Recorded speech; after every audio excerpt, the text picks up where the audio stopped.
Excellence, Monsieur Denis Sassou Nguesso, Président de la République du Congo, Excellences, Mesdames et Messieurs les chefs d'État et de gouvernement, ainsi que les représentants des chefs d'État, distinguées Première Dame, Madame la représentante du secrétaire général des Nations Unies, Mesdames et Messieurs les chefs des délégations et chefs des représentations diplomatiques, Mesdames et Messieurs distingués invités, je me réjouis particulièrement de prendre part ce jour à ce sommet inédit réunissant les trois bassins des écosystèmes de biodiversité et des forêts tropicales mondiales, à savoir l'Amazonie, le Bornéo-Mékong et le Congo.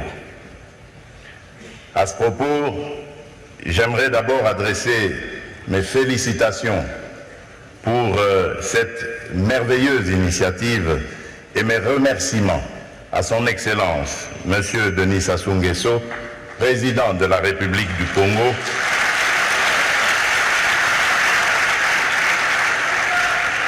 ainsi qu'au peuple congolais pour l'accueil chaleureux, auquel je suis habitué d'ailleurs, pour l'accueil chaleureux nous réservé à ma délégation, à mon épouse et à moi-même.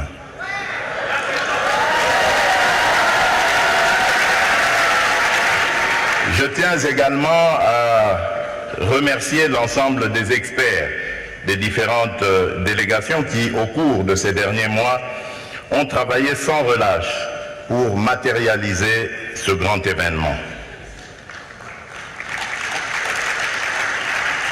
Excellences, Mesdames et Messieurs, ce sommet vient à point nommé en ce qu'il nous permet de réfléchir à quelques semaines de la tenue de la 28e conférence des parties à la Convention cadre des Nations Unies sur les changements climatiques, prévue très bientôt aux Émirats Unis, de réfléchir sur des perspectives concrètes en vue de l'application effective de l'accord de Paris sur le climat, mais avant tout d'entrevoir la possibilité d'adoption d'une stratégie commune visant à ressortir le rôle central joué par nos États dans la lutte contre les changements climatiques.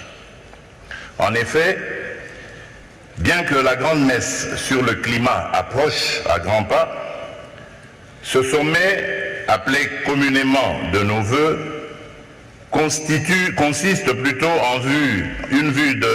en une opportunité, en même temps qu'en un défi inouï, au vu de cette caractéristique que nous avons en partage, celle d'abriter sur nos territoires respectifs les trois plus grands massifs forestiers tropicaux de notre planète. À cet égard, et face aux grands défis du réchauffement climatique pour lequel nos forêts sont mises à contribution pour la sauvegarde de l'humanité, il nous revient par cette occasion de passer en revue les possibilités d'établissement de synergies et d'adoption de stratégies communes visant à nous rendre davantage audibles et de renforcer notre contribution dans la lutte contre le réchauffement climatique et face à la perte érosive de la biodiversité. Excellences, Mesdames et Messieurs, nous sommes face à un problème dûment identifié, dont le diagnostic a été clairement posé et pour lequel les solutions sont non seulement connues, mais avant tout réalisables avec le concours et la bonne volonté de chacune des parties prenantes. Mieux que quiconque, nous sommes conscients que nos forêts constituent l'ultime rempart pour une humanité confrontée au risque sans cesse croissant d'un dérèglement climatique irréversible. En effet, avec plus de 80% des forêts tropicales du monde, les bassins de l'Amazonie, du Bornéo-Mékong et du Congo jouent un rôle stratégique dans la lutte contre les changements climatiques. Bien plus, nos forêts réunies rendent d'autres services écosystémiques immenses, innombrables et vitaux pour l'humanité. Fort de ce rôle, nous devons désormais nous assurer que l'amélioration des conditions socio-économiques des communautés locales gardiennes de ces forêts figure au centre de l'agenda de la gouvernance mondiale et les services écosystémiques fournis par celles-ci valorisés à juste titre, tout en rendant hommage aux générations qui nous ont précédés et aux peuples autochtones pour leur contribution dans cette lutte. Ce sommet constitue une opportunité pour adresser les défis multiples auxquels ces populations sont confrontées, elles qui vivent de la forêt et dans la forêt. Il s'agira notamment de mettre en place une synergie d'action et des stratégies de coopération pour mieux préserver nos forêts, restaurer les écosystèmes et lutter efficacement contre la pauvreté en vue du bien-être de nos populations. Pour y parvenir, il nous faudra notamment plus de coopération technique et scientifique en vue du renforcement de nos capacités de lutte contre ce phénomène. Excellences, Mesdames et Messieurs, dans le cadre de nouvelles perspectives économiques au niveau global, nos États sont appelés à développer des programmes d'investissement mieux structurés visant non seulement la valorisation de nos ressources naturelles, mais aussi le renforcement de la résilience de nos systèmes socio-économiques face à la crise climatique. La République démocratique du Congo plaide pour la diversification des sources de financement climatique, entre autres le développement d'un marché de carbone juste et équitable, comme mécanisme de gestion durable, aussi bien dans les 3 bassins forestiers tropicaux que des autres massifs forestiers du monde. En effet, ce rôle stratégique que joue la République démocratique du Congo dans la lutte contre les changements climatiques n'est plus à démontrer. Avec plus de 62% des forêts du bassin du Congo et environ 70% de ses tourbières, plus de 52% des réserves d'eau douce de l'Afrique, sa méga biodiversité classée 5e au rang mondial, mon pays qui a pris toute la mesure de sa responsabilité naturelle et historique entend assumer son leadership environnemental et climatique naturel ensemble avec ses pairs de tous les bassins. Aussi,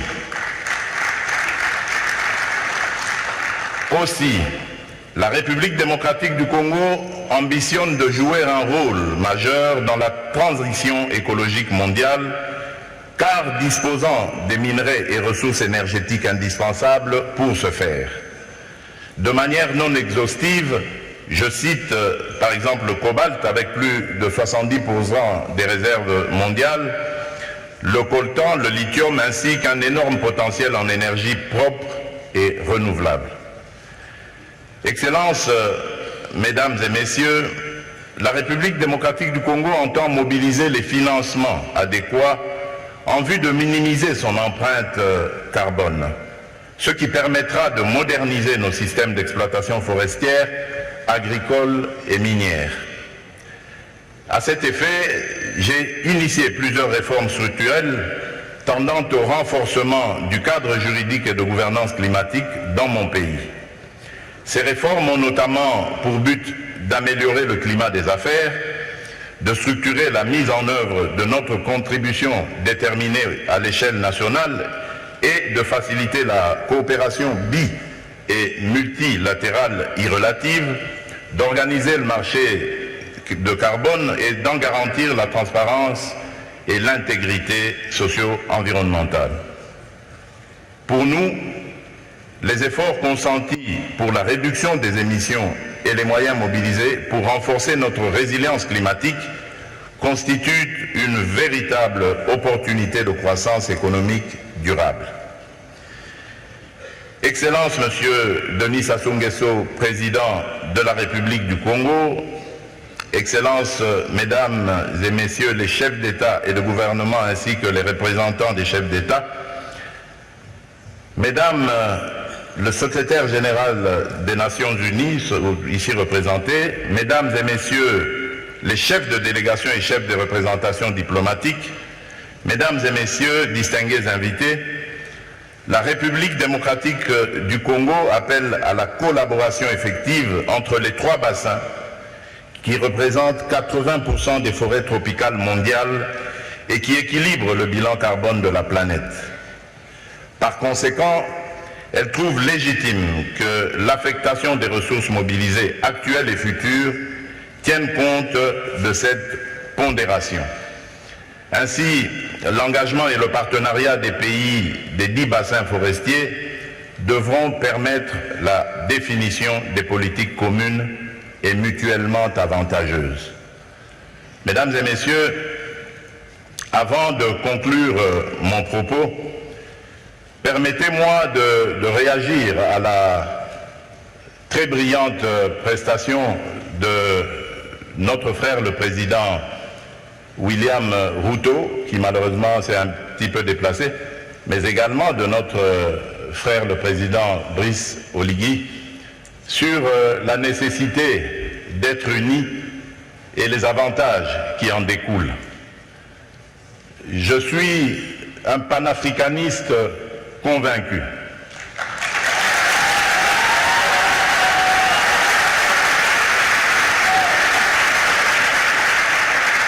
Et je suis vraiment rompu à cette conviction.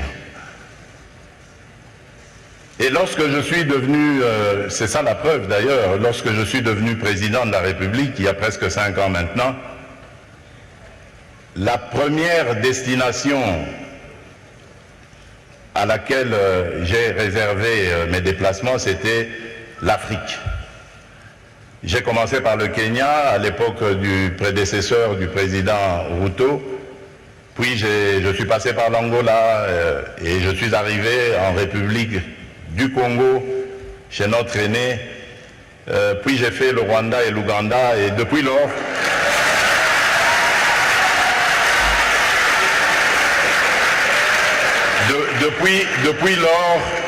depuis lors, j'ai parcouru et visité tous les 9 pays voisins de la République démocratique du Congo. Il paraît que je suis le premier président à l'avoir fait. Qu'à cela ne tienne, mon but était de parler à tous mes interlocuteurs, mes pairs, de la nécessité que nous avons de vivre en paix, de vivre unis et de développer des projets qui vont être à l'avantage de nos populations respectives. Et je suis en mesure de vous donner, pour chaque pays que j'ai visité, chaque pays voisin, les projets sur lesquels nous avons commencé à parler, à nous organiser pour les développer. Donc c'est vous dire l'attachement que j'ai à la paix et à l'unité des peuples d'Afrique. Mais, car il y a un mais,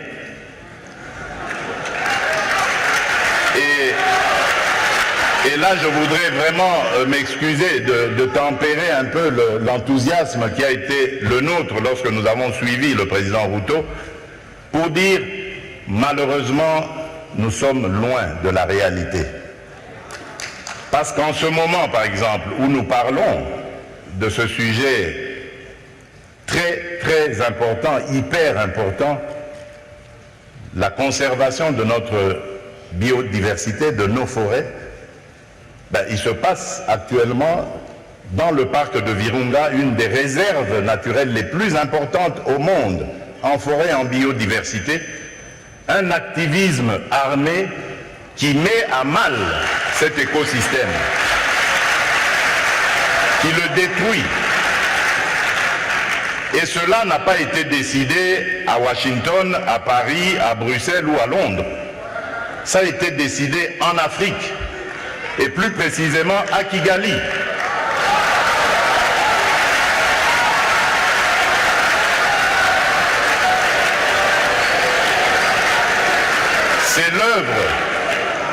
d'un frère africain. C'est pour vous dire que nous devons bannir l'hypocrisie qu'il y a entre nous.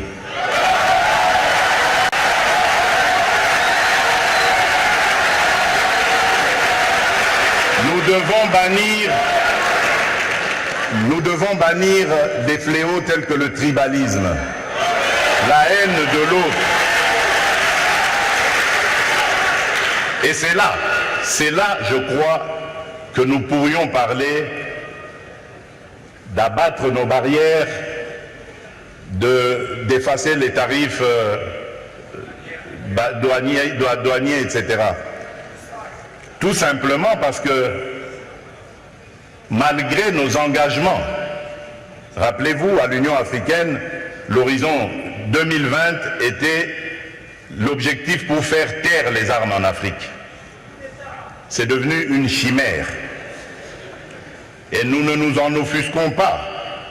Nous ne condamnons pas.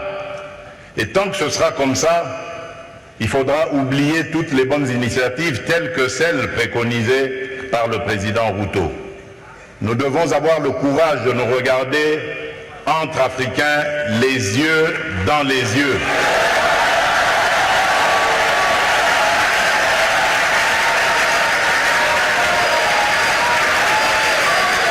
Et nous dire que on ne peut pas s'appeler frère et se poignarder dans le dos en même temps.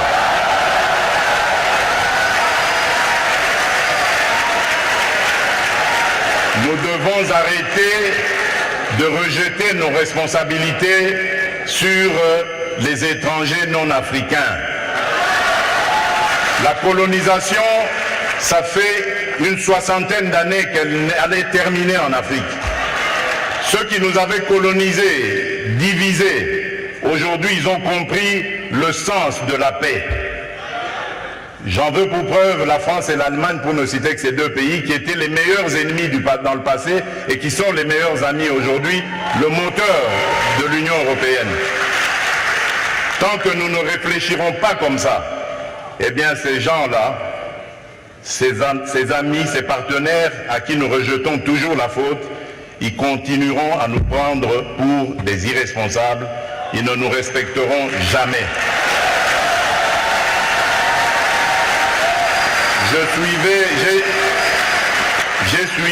J'ai suivi tout à l'heure avec attention l'adresse du président Macron, toute sa bonne volonté à vouloir venir dans des partenariats, mais j'ai tout de suite compris par son attitude que c'était du politiquement correct. Il n'en croyait pas un mot. Non pas parce que lui est menteur, non, loin de là. Parce que nous ne sommes pas sérieux, et eux le savent.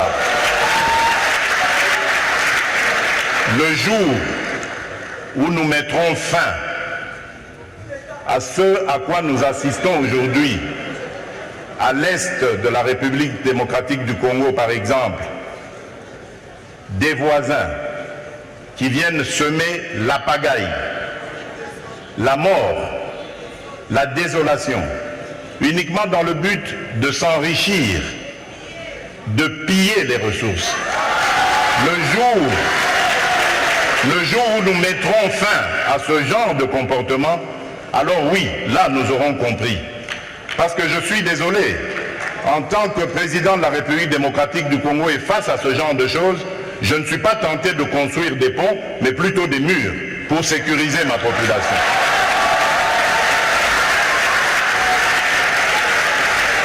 Et donc, pour clore mon propos et aussi le petit écart que j'avais fait de mon discours, je formule le vœu que les assises de Brazzaville lancent un nouveau départ pour la gestion durable de nos forêts, l'amélioration des conditions socio-économiques de nos populations et une meilleure protection de la planète. Je vous remercie.